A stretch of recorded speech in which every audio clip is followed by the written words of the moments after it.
Hi, I'm Tim. Welcome to Watch One, and thanks for logging on. Today, I'm proud to present a golden oldie in the best possible sense. You're looking at the Patek Philippe reference 2584, vintage 1958. This model is 36 millimeters, 18 karat yellow gold, and because it represents the first generation of automatic winding Patek Philippe wristwatch, not the first reference, but the first generation of movements, the caliber 12600 AT, because of that movement inside it has a surprisingly modern wrist stance. 36 millimeters across was considered decidedly jumbo by the standards of 1950s dress watches, but again, because of that historic movement, the reference 2584, like its predecessor, the 2526, has a contemporary character on the wrist. Now, my wrist is 6 1/3 inches, 16 centimeters in circumference, and you can see the watch has broad shoulders. It has good span.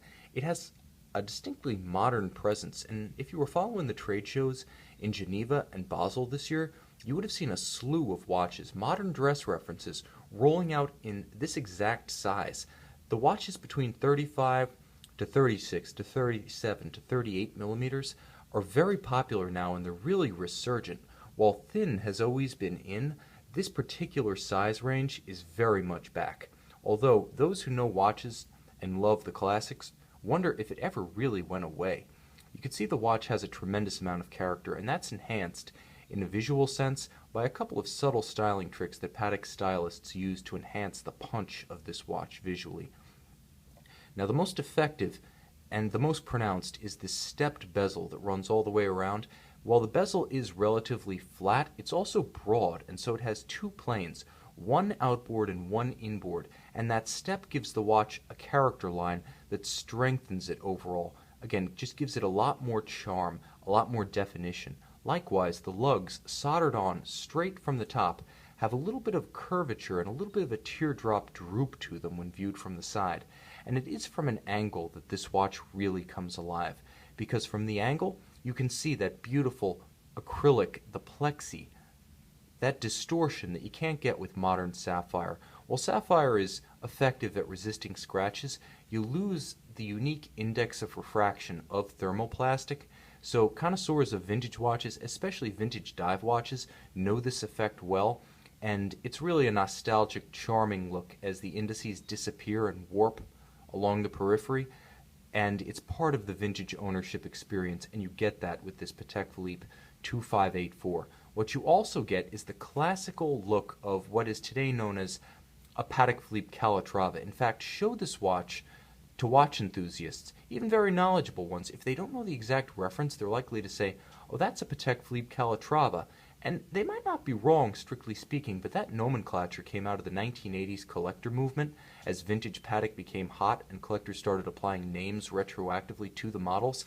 This is from that continuity that the collectors were attempting to name, so to speak. You can see the image of the very first Patek Philippe reference 96, or essentially the father of all Calatravas, in the stick indices, in the beautiful spare sub-seconds sub-dial at 6 o'clock, the round case, the baton hands. This is classically in that continuity. It's in the pantheon. There's no mistaking the heritage of this watch.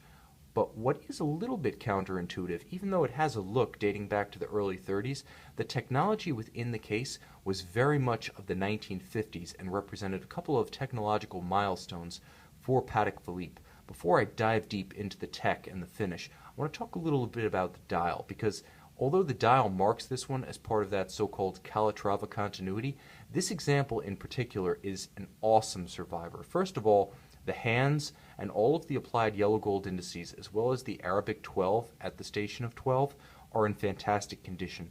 Untarnished, unscratched, unblemished, they are a 10 out of 10. The dial as a whole is perhaps not a time machine piece, but definitely a time capsule piece. Aside from a few marks that show its age, very few, and see the high-res images on our website for clarity, this is about a 9 out of 10 altogether, an outstanding survivor watch. Now, the bottom line is this watch on an aftermarket strap of high-quality alligator leather with a Hirsch pin buckle represents an outstanding opportunity for a vintage collector who wants a definitive collectible vintage Patek Philippe, and it's really the condition of this dial, the case, and the the caliber 12600 AT automatic winding movement inside that makes this an essential watch for the collectors of serious vintage. Now, what's inside is co-equally the highlight along with the case and the dial. Patek Philippe's first generation automatic was built from 1953 to about 1959. In total, the production was a short and small run. For about 7 model years, only 7,100 movements were made, so any 12600 AT Patek Philippe is going to be a rarity. This particular reference, the 2584, was produced in just over 500 copies at the tail end of the 50s, so it's an even smaller slice of that automatic winding continuity. It's a smaller pool from which to draw, so exclusivity is assured. But the bottom line is, this movement represented 2 major breakthroughs of the 1950s. You can see the high-resolution caseback removed photos on our website, Watch You Want, and if you do, this is what you'll see. You'll see a beautiful 18-karat gold tapered clou de Paris, guilloche cut, and that clou de Paris guilloche cut is unmarred by watchmakers' tools. It's as crisp as the day it left Geneva in 1958. A gorgeous sort of table setter for what lies beneath.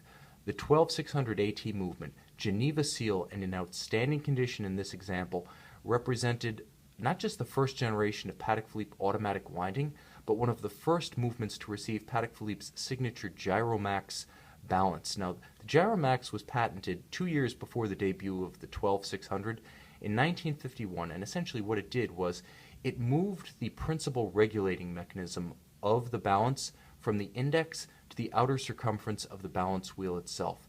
What it did was it gave the watchmaker balance blocks on the periphery of the balance wheel that could be turned inward or outward depending on whether or not he wanted to increase the rate of the watch and speed it up, or increase the moment of inertia, spread it out, and slow the watch down.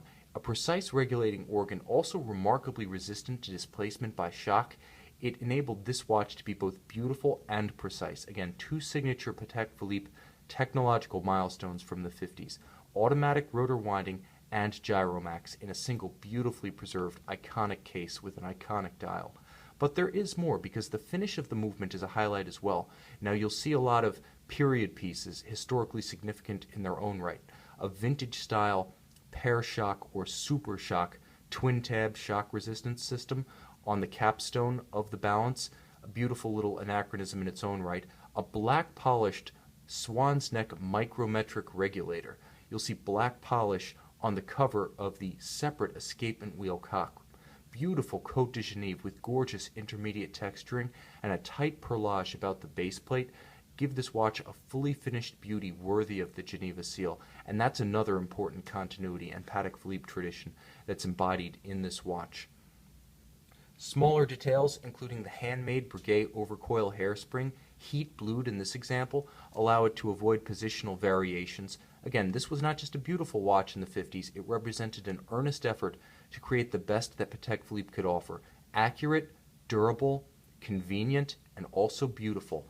And in many ways, this reference 2584 remains that to this day. Accurate, beautiful, and very wearable, with contemporary size and a style that's, quite honestly, coming back into style. You really can't do much better, whether you're looking for a starter vintage watch, a crowning piece, to quite honestly, any collection at any price. If you're a Patek Philippe collector looking for that automatic 1950s reference, this 2584 is a great place to start. With a watch like this, you essentially can't go wrong. And you can see it on our website, Watch You Want.